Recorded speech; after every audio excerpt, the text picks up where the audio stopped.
Eh bien, nous avons de grandes nouvelles à partager sur ChatGPT. Il y a eu une fuite massive révélant de nouvelles fonctionnalités incroyables de ChatGPT. Je suis impatiente de vous guider à travers toutes ces mises à jour passionnantes et de vous expliquer chacune d'elles en détail. Mais avant de plonger dans les détails, j'ai une question pour vous. Êtes-vous déjà abonné à notre chaîne? Sinon, allez-y et appuyez sur le bouton s'abonner maintenant et activez la cloche de notification pour ne manquer aucune de nos futures vidéos. Commençons par cette fuite qui provient d'AILeaks, un groupe sur Reddit où les gens partagent des fuites et des rumeurs sur les développements de l'IA provenant de diverses sources. Certaines de ces fuites sont légitimes et d'autres ne le sont pas. Alors vous devez être prudent et faire vos propres recherches. Mais celle-ci a été postée par ChatGPT Insider, qui prétend être un employé d'OpenAI travaillant sur ChatGPT. Maintenant, avant que vous ne rejetiez cela comme étant faux ou peu fiable, laissez-moi vous dire quelque chose. Cet utilisateur a posté plusieurs fuites auparavant qui se sont avérées vraies. Par exemple, ils ont divulgué la date de sortie de ChatGPT+, la version premium de ChatGPT. Ils ont également divulgué le lancement de GPT-4 et la collaboration entre OpenAI et Microsoft Bing, qui a donné naissance au mode chat de Bing utilisant ChatGPT comme back-end. Donc cet utilisateur a un historique très précis et crédible lorsqu'il s'agit de divulguer des informations sur OpenAI et ChatGPT. C'est pourquoi j'ai décidé de prendre leur dernier post au sérieux et d'enquêter davantage. Et je suis contente de l'avoir fait, car ce qu'ils ont révélé est honnêtement incroyable. Selon ChatGPT Insider, OpenAI travaille sur 3 nouvelles fonctionnalités pour ChatGPT qui seront bientôt publiées. Ces fonctionnalités sont les espaces de travail, les profils et les téléchargements de fichiers. Laissez-moi vous expliquer ce que chacune de ces fonctionnalités signifie et pourquoi elles sont si importantes. La première fonctionnalité est les espaces de travail.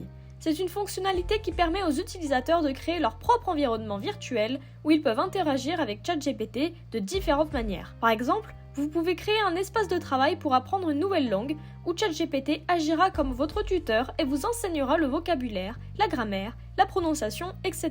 Ou vous pouvez créer un espace de travail pour coder où ChatGPT agira comme votre mentor et vous aidera à déboguer, optimiser et tester votre code. Ou vous pouvez créer un espace de travail pour jouer à des jeux où ChatGPT agira comme votre compagnon et jouera à des jeux avec vous, tels que les échecs, les jeux questionnaires ou les jeux de rôle. Il y a tellement de possibilités et vous pouvez créer autant d'espaces de travail que vous voulez et passer facilement entre eux. Vous pouvez également inviter d'autres utilisateurs à rejoindre votre espace et collaborer avec eux et ChatGPT. Par exemple, vous pouvez créer un espace de travail pour brainstormer des idées pour un projet où vous et vos équipiers pouvez discuter avec ChatGPT et obtenir des suggestions, des commentaires et des inspirations. Ou vous pouvez créer un espace de travail pour le divertissement où vous et vos amis pouvez discuter avec ChatGPT et vous amuser avec lui en racontant des blagues, des histoires ou des énigmes. Les espaces de travail sont un véritable changement car ils permettent aux utilisateurs de personnaliser leur expérience avec ChatGPT et l'utiliser à différentes fins et contextes. Ils améliorent également l'expérience utilisateur en la rendant plus immersive, interactive et sociale. Imaginez pouvoir parler à ChatGPT de n'importe quelle manière que vous voulez, dans n'importe quel environnement que vous voulez, avec n'importe qui. La deuxième fonctionnalité est les profils. C'est une fonctionnalité qui permet aux utilisateurs de créer leur propre profil personnel pour ChatGPT, où ils peuvent spécifier leurs préférences, leurs intérêts, leurs traits de personnalité, etc. Par exemple, vous pouvez créer un profil qui indique à ChatGPT que vous aimez les films de science-fiction, la musique rock et la pizza. Ou vous pouvez créer un profil qui indique à ChatGPT que vous êtes timide, curieux et sarcastique. Pourquoi est-ce important ? Parce que cela permet à ChatGPT de personnaliser ses réponses en fonction de votre profil. Par exemple, si vous dites à ChatGPT que vous aimez les films de science-fiction, il pourrait vous recommander des films que vous n'avez encore jamais vus ou vous poser des questions sur vos préférés. Ou si vous dites à ChatGPT que vous êtes timide, il pourrait adapter son ton et son approche pour être plus doux et plus encourageant. Les profils sont une fonctionnalité importante car ils permettent à ChatGPT de mieux comprendre les utilisateurs et de leur fournir des réponses plus personnalisées et plus pertinentes. Ils améliorent également l'expérience utilisateur en rendant les interactions avec ChatGPT plus naturelles et plus engageantes. Ils rendent également l'interaction plus engageante et intéressante en permettant aux utilisateurs de s'exprimer et de découvrir de nouvelles choses sur eux-mêmes et sur ChatGPT. Imaginez pouvoir parler à ChatGPT comme s'il vous connaissait bien et se souciait de vous. La troisième fonctionnalité est les téléchargements de fichiers. C'est une fonctionnalité qui permet aux utilisateurs de télécharger des fichiers sur ChatGPT et de les utiliser comme entrée ou sortie pour la conversation. Par exemple, vous pouvez télécharger une image d'un tableau et demander à ChatGPT de le décrire ou de le critiquer. Ou vous pouvez télécharger un fichier texte d'un essai et demander à ChatGPT de le résumer ou de l'améliorer. Ou vous pouvez télécharger un fichier audio d'une chanson et demander à ChatGPT de le transcrire ou de la remixer. Les types de fichiers que vous pouvez télécharger ne se limitent pas aux images, textes et audio. Vous pouvez également télécharger des vidéos, des PDF, des feuilles de calcul, des diaporamas, etc. Vous pouvez également télécharger plusieurs fichiers à la fois et demander à ChatGPT de les combiner ou de les comparer. Par exemple, vous pouvez télécharger deux images de tenues différentes et demander à ChatGPT laquelle vous va la mieux. Ou vous pouvez télécharger deux fichiers texte de CV différents et demander à ChatGPT lequel est le plus impressionnant. Les téléchargements de fichiers sont incroyables car ils permettent aux utilisateurs d'utiliser ChatGPT pour des tâches plus complexes et créatives, impliquant différents types de médias et de données. Ils permettent également aux utilisateurs d'obtenir plus de valeur et de retour d'informations de ChatGPT en utilisant leurs propres fichiers comme entrée ou sortie pour leur conversation. Donc essentiellement, vous êtes capable d'utiliser ChatGPT comme un outil pour apprendre, travailler, créer ou s'amuser avec n'importe quel fichier que vous avez ou voulez, ce qui est assez génial si vous vous demandez. Donc voici les 3 nouvelles fonctionnalités qui ont été divulguées pour ChatGPT. Les espaces de travail, les profils et les téléchargements de fichiers. Je pense que ces fonctionnalités sont absolument époustouflantes et révolutionnaires.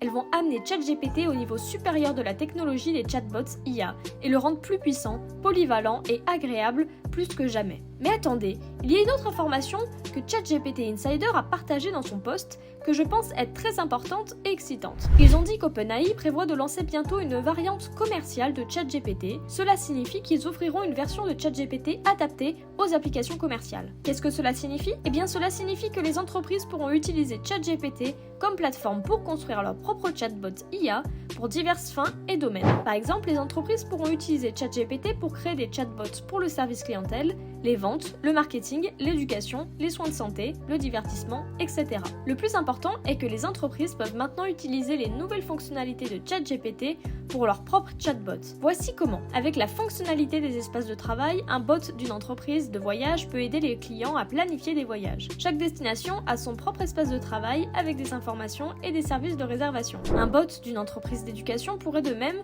utiliser cette fonctionnalité pour enseigner aux étudiants différents cours. La fonctionnalité des profils permet aux bots de personnaliser leurs services. Un bot d'un magasin pourrait faire des suggestions de produits en fonction du profil d'un client qui comprend ses préférences et ses intérêts. Un bot de soins de santé peut fournir des conseils en fonction des antécédents médicaux et des objectifs d'un patient. En utilisant la fonctionnalité des téléchargements de fichiers, un bot d'une entreprise de médias pourrait permettre aux utilisateurs de créer leur propre contenu. Par exemple, ils pourraient télécharger une image et demander au bot de la transformer en une œuvre d'art ou un mème. En résumé, les entreprises pourront utiliser ChatGPT pour créer des chatbots puissants et personnalisés pour leurs clients, employés et partenaires. Cela ouvre un monde de possibilités et d'opportunités pour les entreprises de toute taille et de tout secteur. Les clients peuvent télécharger des images, des vidéos ou des audios et obtenir de l'aide pour les éditer ou les améliorer. Un bot d'un cabinet juridique pourrait examiner et rédiger des contrats et des formulaires téléchargés par les clients. Donc OpenAI a fait quelque chose de vraiment intelligent ici. Ils n'ont pas seulement créé une technologie cool, ils l'ont rendue accessible à tout le monde et utile. Comme je l'ai mentionné dans l'une de mes précédentes vidéos, je vois ChatGPT comme un outil ultime que tout le monde commencera à utiliser tôt ou tard. Il pourrait l'utiliser sous différentes formes ou à des fins différentes, mais finalement, il se transformera en un assistant personnel pour tout le monde. Sans l'utiliser, il sera difficile de rester en avance. Et bien sûr, ce n'est pas seulement OpenAI qui fait des progrès. Google fait également des travaux incroyables avec Bard. Il y a tellement d'autres entreprises travaillant sur l'IA. Même pour moi, il est difficile de suivre tout ce qui se passe. Mais je ferai de mon mieux et je serai là pour vous tenir informés et à jour. Si vous avez aimé cette vidéo et que vous voulez rester à l'écoute pour en savoir plus, faites-moi une faveur et appuyez sur le bouton j'aime. Et n'oubliez pas de vous abonner à la chaîne. Merci de m'avoir rejoint aujourd'hui et je vous reverrai dans la prochaine vidéo.